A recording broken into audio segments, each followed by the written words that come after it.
ಸೀತಾಲೋಲ ರಾಮ ರಾಘವ ದಶರಥ ಬಾಲ ಜಯ ಸೀತಾಲೋಲ ರಾಮ ರಾಘವ ದಶರಥ ಬಾಲ.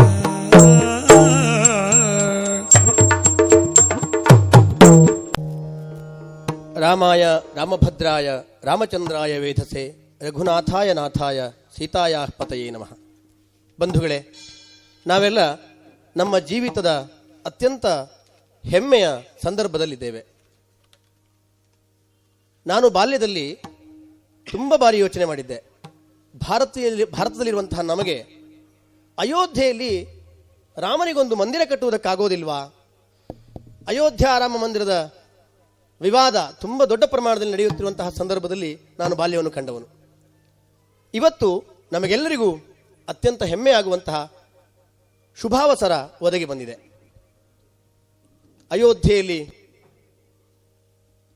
ಭಗವಾನ್ ಶ್ರೀರಾಮಚಂದ್ರನಿಗಾಗಿ ಭವ್ಯವಾದಂತಹ ಮಂದಿರ ನಿರ್ಮಾಣ ಆಗುವಂತಹ ಸಂದರ್ಭ ಇದೆ.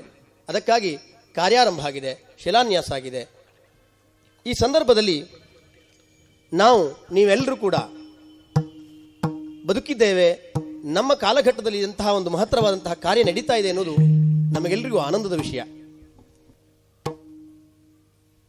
ಈ ದೇಶದ ಸಂಸ್ಕೃತಿಯನ್ನ ಹಾಳು ಮಾಡಬೇಕು, ಇದನ್ನು ನಾಶ ಮಾಡಬೇಕು ಅನ್ನೋ ಹಲವು ದುಷ್ಟ ಶಕ್ತಿಗಳು ಯಾವಾಗಲೂ ಇದ್ದವು. DVG ಅವರು ಹೇಳ್ತಾರೆ, ರಾಮನಿದ್ದ ಕಾಲದಲ್ಲಿ ರಾವಣನೊಬ್ಬನಿದ್ದ ಅಂತ. ರಾಮನಿದ್ದಾಗ ರಾವಣನೂ ಇದ್ದ, ಭೀಮನಿದ್ದಾಗ ದುಶ್ಯಾಸನಿದ್ದ. ದುಷ್ಟರು ಶಿಷ್ಟರು ಯಾವಾಗಲೂ ಇದ್ದೇ ಇದ್ದಾರೆ. ರಾಮಭಟನಾಗು ಮಂಕುತಿಮ್ಮ ಅಂತ ಹೇಳ್ತಾರೆ ಅವರು. ನೀನು ರಾಮಭಟನಾಗು, ರಾಮನ ಸೇವಕನಾಗು ಅಂತ. ನಮಗೆ ನಿಮಗೆಲ್ಲರಿಗೂ ರಾಮನ ಸೇವೆ ಮಾಡುವಂಥ ಒಂದು ಒಳ್ಳೆಯ ಅವಕಾಶ ಬಂದಿದೆ. ಅಯೋಧ್ಯೆಯಲ್ಲಿ ರಾಮ ಮಂದಿರದ ನಿರ್ಮಾಣಕ್ಕಾಗಿ ನಿಧಿ ಸಮರ್ಪಣಾ ಮಹಾ ಅಭಿಯಾನ ನಡೀತಾ ಇದೆ. ನಾವೆಲ್ಲ ಯೋಚನೆ ಮಾಡಬೇಕಾದಂತಹ ಸಂದರ್ಭ ಇದು.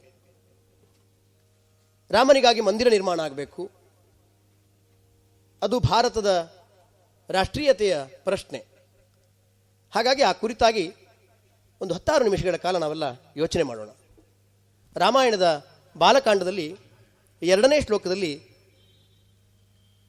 ವಾಲ್ಮೀಕಿ ಮುನಿಗಳು ಕೇಳ್ತಾರೆ, ಕೋನ್ವಸ್ಮಿನ್ ಸಾಂಪ್ರತಂ ಲೋಕೆ ಗುಣವಾನ್ ಕಶ್ಚ ವೀರ್ಯವಾನ್ ಧರ್ಮಜ್ಞಶ್ಚ ಕೃತಜ್ಞಶ್ಚ ಸತ್ಯವಾಕ್ಯೋ ದೃಢವ್ರತಃ. ಈ ಒಂದು ಪ್ರಶ್ನೆ ರಾಮಾಯಣದ ಹುಟ್ಟಿಗೆ ಕಾರಣ ಆಯಿತು. ಅಸ್ಮಿನ್ ಸಾಂಪ್ರತಂ ಲೋಕೆ, ಈ ಕಾಲದಲ್ಲಿ ಯಾರಿದ್ದಾರೆ? ಗುಣವಾನ್ ಕಶ್ಚ ವೀರ್ಯವಾನ್, ಗುಣವಂತನು ವೀರ್ಯವಂತನು, ಕೃತಜ್ಞಶ್ಚ ಸತ್ಯವಾಕ್ಯೋ ದೃಢವ್ರತಃ. ಇಂತಹ ಗುಣಗಳೆಲ್ಲ ಉಳ್ಳವರು ಯಾರಿದ್ದಾರೆ ಅಂತ. ಪರಾಕ್ರಮವುಳ್ಳಂತಹ ಅರಸು ಮಕ್ಕಳು ತುಂಬ ಜನ ಆಗಿ ಹೋಗಿದ್ದಾರೆ. ಕೆಲವು ಜನರಿಗೆ ಗುಣ ಇರುತ್ತೆ, ಆದರೆ ಪರಾಕ್ರಮ ಇರೋದಿಲ್ಲ. ಪರಾಕ್ರಮವೂ ಇದ್ದು, ಗುಣವೂ ಇದ್ದು, ಧರ್ಮಜ್ಞನೂ ಆಗಿ, ಸತ್ಯವಾಕ್ಯನೂ ಆಗಿ, ಕೃತಜ್ಞನೂ ಆಗಿರುವಂಥ ಒಬ್ಬ ಶ್ರೇಷ್ಠನಾದಂತಹ ವ್ಯಕ್ತಿ ಯಾರಿದ್ದಾರೆ ಎನ್ನುವ ಪ್ರಶ್ನೆಗೆ ರಾಮಾಯಣ ಹುಟ್ಟುಕೊಳ್ತು. ಒಬ್ಬ ನರ ದೇವರಾಗಬಹುದು ಅನ್ನುವುದನ್ನು ತೋರಿಸುವುದಕ್ಕೆ ರಾಮನ ಚರಿತ್ರೆ ನಮಗೆ ಲೋಕದಲ್ಲಿ ಕಂಡುಬಂತು. ರಾಮ ಹಾಗೆ ನಡೆದುಕೊಂಡ. ಅಂತಹ ರಾಮನ ಜನ್ಮಸ್ಥಾನವಾದಂತಹ ಅಯೋಧ್ಯೆಯಲ್ಲಿ ಮಂದಿರವಾಗಬೇಕು ಅನ್ನೋದು ಎಲ್ಲರ ಹೋರಾಟ. ಅಯೋಧ್ಯೆಯಲ್ಲಿ ರಾಮ ಮಂದಿರವನ್ನು ಕುಶ ಕಟ್ಟಿದ. ಕುಶನ ಕಾಲದಲ್ಲಿ ಕಟ್ಟಲ್ಪಟ್ಟಂತಹ ಭವ್ಯವಾದಂತಹ ರಾಮ ಮಂದಿರ ಇತ್ತು. ಇತಿಹಾಸದ ಹಲವಾರು ಘಟ್ಟಗಳಲ್ಲಿ ಅದರ ನಾಶ ಆಯಿತು ಅನ್ನೋದು ನಾವೆಲ್ಲ ಕೇಳ್ತೇವೆ. ಬಹಳ ಜನರಿಗೆ ಗೊತ್ತಿಲ್ಲದಂಥ ವಿಚಾರಗಳು ಕೂಡ ಇದೆ. 16ನೇ ಶತಮಾನದಲ್ಲಿ ಮೊಘಲರಲ್ಲಿ ಒಬ್ಬನಾದಂತಹ ಬಾಬರ್ ಅಯೋಧ್ಯೆಯಲ್ಲಿರುವಂತಹ ರಾಮ ಮಂದಿರವನ್ನು ಧ್ವಂಸ ಮಾಡಿದ. ಆಧುನಿಕ ಕಾಲಗಣನೆಯ ಪ್ರಕಾರ ಅದಕ್ಕೆ ನೀವು ಶತಮಾನಗಳನ್ನು ಹೇಳಿ, 5,000 ವರ್ಷವೋ 500 ವರ್ಷಗಳೋ ಏನೂ ಹೇಳಿ, ನಿಮ್ಮೆಲ್ಲರ ನಂಬಿಕೆ ಪ್ರಕಾರ ಅದು ಯುಗ ಯುಗಗಳ ಕಥೆ. ಬಾಬರ್ ಧ್ವಂಸ ಮಾಡಿದ ಮೇಲೆ ಅಯೋಧ್ಯೆಯಲ್ಲಿ ಮಂದಿರವನ್ನು ಕಟ್ಟುವುದಕ್ಕೋಸ್ಕರ 300ಕ್ಕಿಂತಲೂ ಹೆಚ್ಚು ಯುದ್ಧಗಳಾಗಿದೆ. ಆದರೆ ದುರ್ದೈವವಶಾತ್ ಹಿಂದೂ ಸಮಾಜ ಅಸಂಘಟಿತವಾಗಿದ್ದರಿಂದ ಎಲ್ಲ ಯುದ್ಧಗಳಲ್ಲಿ ನಾವು ಸೋಲುವಂತಹ ಸ್ಥಿತಿ ಬಂತು. ಸ್ವಾತಂತ್ರ್ಯದ ನಂತರವೂ ಕೂಡ 1949ರಲ್ಲಿ ಅಲ್ಲಿಯ DC ಆಗಿದ್ದಂತಹ ಒಬ್ಬರು ರಾಮಲಲ್ಲಾನ ಮೂರ್ತಿಯನ್ನು ಕಟ್ಟಡದ ಒಳಗೆ ಇಡ್ತಾರೆ. ನಾನು ಅದನ್ನು ಮಸೀದಿ ಅನ್ನೋ ಶಬ್ದ ಪ್ರಯೋಗ ಮಾಡೋದಿಲ್ಲ, ಯಾಕೆಂದರೆ ಅದು ಬರೀ ಕಟ್ಟಡ ಆಗಿತ್ತು, ಮಸೀದಿ ಆಗಿರಲಿಲ್ಲ ಅನ್ನೋದನ್ನು ಆಮೇಲೆ ಸರ್ವೋಚ್ಚ ನ್ಯಾಯಾಲಯವೇ ನಮಗೆ ತೀರ್ಪನ್ನಿತ್ತಿದೆ. ಅಲ್ಲಿ ಅದನ್ನು ಇಡ್ತಾರೆ. ಆಮೇಲೆ 1986ರಲ್ಲಿ ರಾಜೀವ್ ಗಾಂಧಿ ಸರ್ಕಾರ ಇರುವಂಥ ಸಂದರ್ಭದಲ್ಲಿ ರಾಮ ಶಿಲಾನ್ಯಾಸ ಹೊರಗಡೆ ಆಯಿತು, ಕಟ್ಟಡದ ಹೊರಗಡೆ ಆಯಿತು. 1989-90ರಲ್ಲಿ ಒಂದು ಕರಸೇವೆ ಆಯಿತು.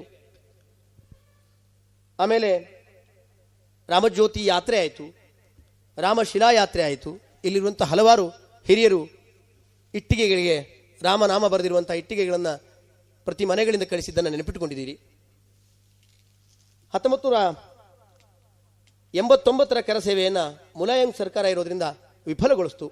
ಆಮೇಲೆ ನಿಮಗೆಲ್ಲರಿಗೂ ಗೊತ್ತಿರುವಂತಹ ಅತ್ಯಂತ ಪ್ರಸಿದ್ಧವಾದಂತಹ 1992ರ ಡಿಸೆಂಬರ್ 6ನೇ ತಾರೀಕು ನಡೆದಂತಹ ಕರಸೇವೆಯಲ್ಲಿ ಆ ಬಾಬರ್ ನಿರ್ಮಾಣ ಮಾಡಿದಂತಹ ಕಟ್ಟಡ ಧ್ವಂಸ ಆಯಿತು. ಧ್ವಂಸವಾದ ಮೇಲೆ ಅದನ್ನು ಮತ್ತೆ ರಾಮ ಮಂದಿರವನ್ನು ಕಟ್ಟೋದಕ್ಕೋಸ್ಕರ ತುಂಬ ಹೋರಾಟಗಳಾದವು, ಚರ್ಚೆಗಳಾದವು, ನ್ಯಾಯಾಲಯಗಳಲ್ಲಿ ಅದಕ್ಕೋಸ್ಕರ ಹಕ್ಕಿಗಾಗಿ ದಾವೆಗಳನ್ನು ಹೂಡಲಾಯಿತು. ಈ ಎಲ್ಲ ಹೋರಾಟಗಳ ನಂತರ 2014ರಲ್ಲಿ ಭಾಜಪಾ ಸರ್ಕಾರ ಬಂದ ಮೇಲೆ ಒತ್ತಡ ಹೆಚ್ಚಾಯಿತು. 2019 ನವೆಂಬರ್ 29ರಂದು ಪಂಚಜನ ನ್ಯಾಯಾಧೀಶರಿರುವಂತಹ ನ್ಯಾಯಾಲಯ, ಸರ್ವೋಚ್ಚ ನ್ಯಾಯಾಲಯ ಇಡೀ ದೇಶ ಸಂತೋಷ ಪಡುವಂತಹ ಒಂದು ತೀರ್ಪನ್ನು ಕೊಡ್ತು. ಆ ತೀರ್ಪಿನ ಕಾರಣಕ್ಕಾಗಿ ನಾವೆಲ್ಲರೂ ಇವತ್ತು ಹೆಮ್ಮೆ ಪಡುವಂಥ ಸ್ಥಿತಿಯಲ್ಲಿದ್ದೇವೆ. ಈ ವಿಚಾರಗಳನ್ನು ನಾವು ವಿಮರ್ಶಿಸುವಾಗ ಬಹಳ ಜನರಿಗೆ ಗೊಂದಲ ಇದೆ. ಅಯೋಧ್ಯೆಯ ರಾಮ ಮಂದಿರದ ಹೋರಾಟವೆಂದರೆ ಅದು ಹಿಂದೂ ಮುಸ್ಲಿಂ ಹೋರಾಟ ಎನ್ನುವುದಾಗಿ ಹಲವು ಬಾರಿ ಬಿಂಬಿಸಿದ್ದಿದೆ. ದಯವಿಟ್ಟು ಈ ಭಾವನೆಯನ್ನು ನಾವು ಬಿಡಬೇಕು. ಅಯೋಧ್ಯೆಯ ರಾಮ ಮಂದಿರದ ಹೋರಾಟ ಎಂದರೆ ಅದು ರಾಷ್ಟ್ರೀಯತೆ ಮತ್ತು ಅರಾಷ್ಟ್ರೀಯತೆ ನಡುವಿನ ಹೋರಾಟ. ಪೂಜಾ ಪದ್ಧತಿಗಳು ಬೇರೆ ಬೇರೆ ಆಗಿರಬಹುದು, ಆದರೆ ರಾಮ ಕೇವಲ ಒಂದು ಪೂಜಾ ಪದ್ಧತಿಗೆ ಸೀಮಿತನಾದವನಲ್ಲ. ರಾಮ ಇಡೀ ದೇಶದ ಒಂದು ಶಕ್ತಿ. ರಾಮನನ್ನು ಒಬ್ಬ ಅರಸ ಎನ್ನುವ ಕಾರಣಕ್ಕಾಗಿ ಪೂಜೆ ಮಾಡುವುದಲ್ಲ, ರಾಮನಲ್ಲಿರುವಂತಹ ಶ್ರೇಷ್ಠವಾದ ವ್ಯಕ್ತಿತ್ವವನ್ನು ಕಂಡು ಅವನ ಬದುಕನ್ನು ಕಂಡು ನಾವೆಲ್ಲ ಆರಾಧಿಸ್ತೇವೆ. ಹಾಗಾಗಿ ರಾಮ ಕೇವಲ ಹಿಂದೂಗಳಿಗಾಗಿ ದೇವರಲ್ಲ, ಇಡೀ ದೇಶಕ್ಕೆ ದೇವರವನು. ಇಡೀ ದೇಶದ ಸಂಸ್ಕೃತಿಯ ಪ್ರತೀಕ ರಾಮ. ರಾಮನ ಬದುಕನ್ನು ಆದರ್ಶವಾಗಿಸಿಕೊಳ್ಳಬೇಕು ಅನ್ನುವ ಪ್ರತೀಕದಲ್ಲಿ ಆ ನಂಬಿಕೆಯಲ್ಲಿರುವಂತಹ ದೇಶ ನಮ್ಮದು. ಇದು ರಾಷ್ಟ್ರೀಯತೆಯ ಪ್ರಶ್ನೆ, ರಾಷ್ಟ್ರೀಯತೆಯ ಗೆಲುವುದು. ಆ ರಾಷ್ಟ್ರೀಯತೆಯ ಕಾರಣಕ್ಕಾಗಿ ಅಯೋಧ್ಯೆಯಲ್ಲಿ ರಾಮ ಮಂದಿರವಾಗಬೇಕು ಅನ್ನೋ ವಿಷಯ ಇದೆಯಲ್ಲ, ಅದು ಬಹಳ ಮುಖ್ಯವಾದ್ದು. ನ್ಯಾಯಾಲಯಗಳ ತೀರ್ಪುಗಳಲ್ಲಿ ಕೂಡ ನಮಗೆ ಗಮನಕ್ಕೆ ಬರುತ್ತೆ. ನ್ಯಾಯಾಲಯ ಹೇಳುತ್ತೆ, 5 ಅಂಶಗಳನ್ನು ನ್ಯಾಯಾಲಯ ಹೇಳಿದೆ. ಅಯೋಧ್ಯೆ ರಾಮನ ಜನ್ಮಭೂಮಿ ಅನ್ನೋದನ್ನು ಕೂಡ ಸರ್ವೋಚ್ಚ ನ್ಯಾಯಾಲಯ ಹೇಳಿದೆ. ಮತ್ತು 92ರ ಮುಂಚೆ, ಅಂದರೆ ಅಯೋಧ್ಯೆಯಲ್ಲಿರುವಂತಹ ಬಾಬರ್ನ ಕಟ್ಟಿದಂತಹ ಮಸೀದಿಯನ್ನು ಧ್ವಂಸ ಮಾಡುವುದಕ್ಕಿಂತ ಮುಂಚೆ ಅಲ್ಲಿ ಹಿಂದೂ ದೇವಸ್ಥಾನ ಇತ್ತು, ಹಿಂದೂ ಕಟ್ಟಡವಿತ್ತು ಅನ್ನೋದನ್ನು ಹೇಳುತ್ತೆ. ಅದು ಮತ್ತು ಎಂದಿಗೂ ಅದು ಮಸೀದಿ ಆಗಿರಲಿಲ್ಲ ಅನ್ನೋದನ್ನು ಕೂಡ ನ್ಯಾಯಾಲಯವೇ ಹೇಳಿದೆ. ಆಮೇಲೆ ಒಂದು ತೀರ್ಪನ್ನು ಕೊಡುತ್ತೆ ಸ್ಥಳೀಯ ನ್ಯಾಯಾಲಯ, ಅದನ್ನು 3 ಭಾಗವಾಗಿ ವಿಭಾಗ ಮಾಡಬೇಕು ಅನ್ನೋದನ್ನು ಅದನ್ನು ಒಪ್ಪದೇ ಹೋದಂತಹ ಸಂಘದ ಹಿರಿಯರು, ರಾಷ್ಟ್ರೀಯ ಸ್ವಯಂ ಸೇವಕ ಸಂಘದ ಹಿರಿಯರೆಲ್ಲ ಸೇರಿ ಸರ್ವೋಚ್ಚ ನ್ಯಾಯಾಲಯಕ್ಕೆ ಹೋಗ್ತಾರೆ. ಈಗ ನಾವು ನಿಮ್ಮೆಲ್ಲ ಒಪ್ಪುವಂತಹ ಒಂದು ತೀರ್ಪನ್ನು ಕೊಟ್ಟಿದೆ. ನಾವು ಇಲ್ಲಿ ಕಾಣ್ತೇವೆ, ರಾಮ ಜನ್ಮಭೂಮಿ ತೀರ್ಥಕ್ಷೇತ್ರ ಟ್ರಸ್ಟ್ ಅಂತ ಮಾಡಿ ಅದರ ಮೂಲಕವಾಗಿ ಸರ್ಕಾರವೇ ಆ ಕಾರ್ಯವನ್ನು ಮಾಡಬೇಕು ಅಂತ ಹೇಳ್ತು. ಅಂದರೆ ದಾವೆಯನ್ನು ಹಾಕಿದವರು ರಾಮನ ಹೆಸರಿನಲ್ಲಿ ದಾವೆ ಹಾಕಿದರು. ಹಾಗಾಗಿ ಇನ್ನು ಮುಂದೆ ಸರ್ಕಾರದ ಜವಾಬ್ದಾರಿ ಅಂತ ಸರ್ಕಾರಕ್ಕೆ ಆ ಜವಾಬ್ದಾರಿಯನ್ನು ಕೊಟ್ಟಿದೆ, ಟ್ರಸ್ಟಿಗೆ ಕೊಟ್ಟಿದೆ. ಈಗ ನಾವು ನೀವೆಲ್ಲ ಈ ಮಹತ್ ಕಾರ್ಯದಲ್ಲಿ ತೊಡಗುವ ಅವಕಾಶ ಇದೆ. ಬಹುಶಃ ಇಲ್ಲಿರುವ ಹಲವಾರು ಯುವಕರು, ಬಹಳ ಜನರಿಗೆ ಆ ಮಸೀದಿಯನ್ನು ಧ್ವಂಸ ಮಾಡುವಂತಹ ಸಂದರ್ಭದಲ್ಲಿ ಭಾಗವಹಿಸಲಿಕ್ಕಾಗಲಿಲ್ಲ ಅಥವಾ ಹೋರಾಟದಲ್ಲಿ ಭಾಗವಹಿಸಲಿಕ್ಕಾಗಲಿಲ್ಲ. ಆದರೆ ಈಗ ರಾಮನ ಭವ್ಯವಾದಂತಹ ಮಂದಿರವನ್ನು ಕಟ್ಟುವಂತಹ ಸಂದರ್ಭದಲ್ಲಿ ನಾವು ನೀವೆಲ್ಲರೂ ಅತ್ಯಂತ ಸಮರ್ಪಣಾ ಭಾವದಿಂದ ಭಾಗವಹಿಸುವಂತಹ ಅವಕಾಶ ಇದೆ. ಈ ಮಂದಿರ ನಿರ್ಮಾಣವನ್ನು ಸರ್ಕಾರವೇ ಮಾಡಿಬಿಡಬಹುದಲ್ಲ ಅನ್ನುವ ಪ್ರಶ್ನೆ ಹಲವರಿಗೆ ಹುಟ್ಟಬಹುದು. ಆದರೆ ಇದು ಭಾರತದ ಶ್ರದ್ಧೆಯ ವಿಷಯವಾದ್ದರಿಂದ ನಾವೆಲ್ಲರೂ ಕೂಡ ಪ್ರತಿಯೊಬ್ಬರು ನಮ್ಮಿಂದ ಸಾಧ್ಯವಾದಂತಹ ನಿಧಿಯನ್ನು ಸಮರ್ಪಣೆ ಮಾಡಿ ಕಟ್ಟಡ ಮಾಡಬೇಕು ಅನ್ನೋದು ಅಪೇಕ್ಷೆ. ಒಂದು ಸಣ್ಣ ಉದಾಹರಣೆ ಕೊಡ್ತೇನೆ ನಾನು. ಕನ್ಯಾಕುಮಾರಿಯಲ್ಲಿ ವಿವೇಕಾನಂದರ ಸ್ಮಾರಕವನ್ನು ಅಂತ ಕಟ್ಟುವಂತಹ ಸಂದರ್ಭದಲ್ಲಿ ಏಕನಾಥ ರಾನಡೆ ಅವರಿಗೆ ಒಂದು ವಿಚಾರ ಬಂತು. ಯಾರೋ ಒಂದಿಬ್ಬರು ಶ್ರೀಮಂತರು ಕೇಳಿದರೆ ಕಟ್ಟಡ ಕಟ್ಟುವಷ್ಟು ದುಡ್ಡನ್ನು ಕೊಡುವುದಕ್ಕೆ ಸಾಧ್ಯ ಇದೆ, 10 ಕೋಟಿಗಳನ್ನು ಕೊಟ್ಟು ಬಿಡ್ತಾರೆ. ಆದರೆ ಅದು ಜನರ ಕೈಯಿಂದ ಆಗಬೇಕು ಅಂತ 1 ರೂಪಾಯಿಯನ್ನು ಸಂಗ್ರಹ ಮಾಡಿ ಏಕನಾಥ ರಾನಡೆ ಅವರು ಕನ್ಯಾಕುಮಾರಿಯಲ್ಲಿ ವಿವೇಕಾನಂದ ಸ್ಮಾರಕವನ್ನು ಕಟ್ಟಿದರು. ಅದು ಜನರ ಕಟ್ಟಡ ಆಗಬೇಕು, ಜನರ ಸ್ಮಾರಕ ಆಗಬೇಕು, ಜನರ ಮನಸ್ಸಿನೊಳಗೆ ಅದರ ಭಾವನೆಗಳು ಒಡಮೂಡಬೇಕು ಅನ್ನೋದು ಏಕನಾಥ ರಾನಡೆಯವರ ಯೋಚನೆ ಇತ್ತು. ಅದೇ ರೀತಿಯಾದಂತಹ ಯೋಚನೆ ಕೂಡ ರಾಷ್ಟ್ರೀಯ ಸ್ವಯಂ ಸೇವಕ ಸಂಘದ ಅಥವಾ ನಾವು ಹೇಳುವಂಥ ರಾಮ ಜನ್ಮಭೂಮಿ ತೀರ್ಥಕ್ಷೇತ್ರ ಟ್ರಸ್ಟ್ನ ಯೋಚನೆ ಆಗಿದೆ. ಇದು ಜನರ ಕಟ್ಟಡ ಆಗಬೇಕು. ಅಯೋಧ್ಯೆಯಲ್ಲಿ ನಿರ್ಮಾಣ ಆಗುವಂಥ ರಾಮ ಮಂದಿರ ಅದು ಜನರ ಹಣದಿಂದ ಆಗಬೇಕು. ಹಾಗಾಗಿ ಪ್ರತಿಯೊಬ್ಬರೂ ಈ ನಿಧಿ ಸಮರ್ಪಣೆಯಲ್ಲಿ ಪಾಲ್ಗೊಳ್ಳಬೇಕು ಅನ್ನೋದು ಬಯಕೆ ಇದೆ. 2.77 ಎಕರೆಯ ಜಾಗದಲ್ಲಿ ಒಂದು 400 ಕೋಟಿ ಅಂದಾಜು ವೆಚ್ಚದಲ್ಲಿ ರಾಮನ ಭವ್ಯವಾದಂತಹ ಮಂದಿರ ನಿರ್ಮಾಣ ಆಗ್ತಾ ಇದೆ. ಸರ್ಕಾರ ಕೊಟ್ಟಿರೋದು, ನ್ಯಾಯಾಲಯ ಕೊಟ್ಟಿರೋ ಇಷ್ಟು ಜಾಗ ಆದರೆ ಮತ್ತೊಂದು 64 ಎಕರೆ ಜಾಗವನ್ನು ಟ್ರಸ್ಟ್ ಖರೀದಿ ಮಾಡಿದೆ. ಅಲ್ಲಿ ಒಂದು ಬರಬಹುದಾದಂತಹ ತೀರ್ಥಕ್ಷೇತ್ರಕ್ಕೆ ಬರಬಹುದಾದಂತಹ ಜನರಿಗಾಗಿ ವಸತಿ ನಿಲಯಗಳು, ಅಲ್ಲೊಂದು ವಸ್ತು ಸಂಗ್ರಹಾಲಯ, ಒಂದು ಗ್ರಂಥಾಲಯ, ಹೀಗೆ ಭಾರತೀಯ ಪರಂಪರೆಯನ್ನು ಸಂಸ್ಕೃತಿಯನ್ನು ಬಿಂಬಿಸುವಂತಹ ಒಂದು ಭವ್ಯವಾದಂತಹ ಕಟ್ಟಡಗಳಾಗ್ತಾ ಇದೆ. ಹಾಗಾಗಿ ಅದಕ್ಕೊಂದು 1100 ಕೋಟಿ ಯೋಜನೆ ಇದೆ. ಹೀಗೆ ಒಟ್ಟು 1600 ಕೋಟಿ ಒಂದು ಯೋಜನೆ ಇರುವಂತಹ ಕಾರ್ಯಕ್ರಮ ನಡೀತಾ ಇದೆ. ಇದಕ್ಕೆ ನಾವೆಲ್ಲರೂ ಕೂಡ ಬಿಂದು ಬಿಂದು ಸೇರಿ ಅದು ಸಿಂಧು ಆಗಬೇಕು.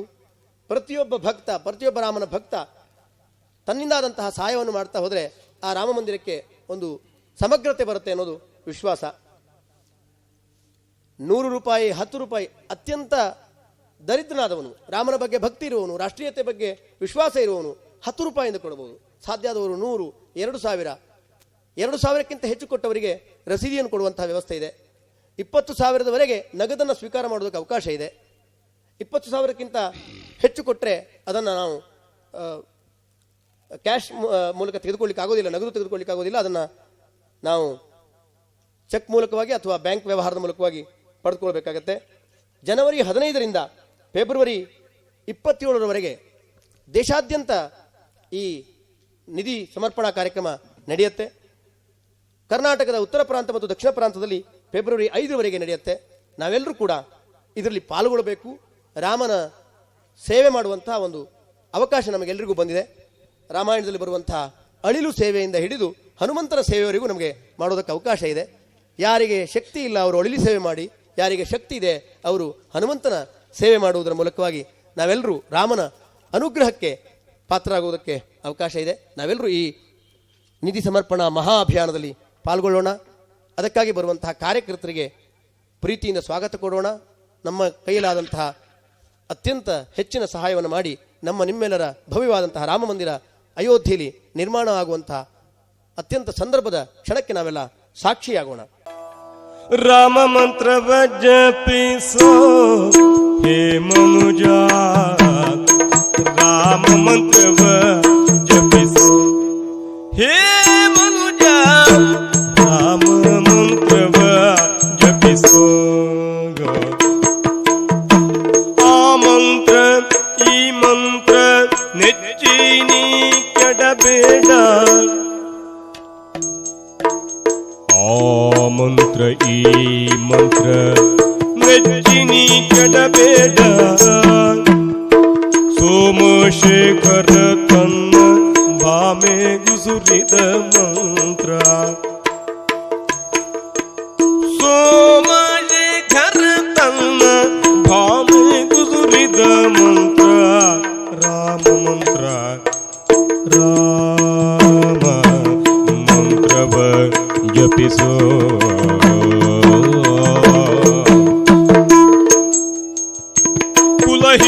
ಕುಲಹೀನನಾದರೂ ಕೂಗಿ ಜಪಿಸುವ ಮಂತ್ರ, ಕಲೆ ಬೀದಿ ಬದಿಯೋಳು ನುಡಿವ ಮಂತ್ರ.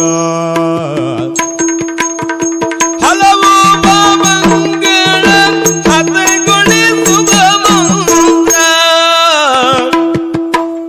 ಹಲವು ಪಾಪಗಳ ಹತಗೊಳಿಸುವ ಮಂತ್ರ. ಸುಲಭದಿಂದಲೇ ಸ್ವರ್ಗ ಸೂರೆಗೊಂಬುವ ಮಂತ್ರ.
ರಾಮ ಶ್ರೀರಾಮ ರಾಮ ರಾಮ ರಾಮ ರಾಮ ರಾಮ ರಾಮ ಜಯ ರಾಮ ಶ್ರೀರಾಮ ಜಯ ರಾಮ ಶ್ರೀರಾಮ ಜಯ ರಾಮ ರಾಮ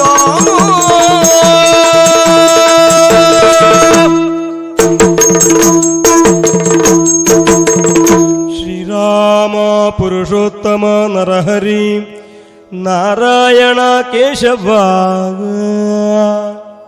ಗೋವಿಂದ ಗರುಡ ಧ್ವಜ ಗುಣನಿಧೆ ದಾಮೋದರ ಮಾಧವ ಗೋವಿಂದ ಗರುಡಧ್ವಜ ಗರುಣದೆ ಗೋವಿಂದ ಗರುಡಧ್ವಜ ಗುಣನಿಧೆ ದಾಮೋದರ ಮಾಧವ ನಿಧೆ ದಾಮೋದರ ಮಾಧವ ಶ್ರೀ ಕೃಷ್ಣ ಕಮಲಾಪತೆ ಯದುಪತೆ ಸೀತಾಪತೆ ಶ್ರೀಪತೆ ಶ್ರೀ ಕೃಷ್ಣ ಕಮಲಪತೆ ಯದುಪತೆ ಸೀತಾಪತೆ ಸೀತಾಪತೆ ಶ್ರೀಪತೆ ವೈಕುಂಠಾಧಿಪತೆ ಚರಾಚರಪತೆ ಲಕ್ಷ್ಮೀಪತೆ ಪಾಹಿ ಮಾಂ ಲಕ್ಷ್ಮೀಪತೆ ಪಾಹಿ ಮಾಂ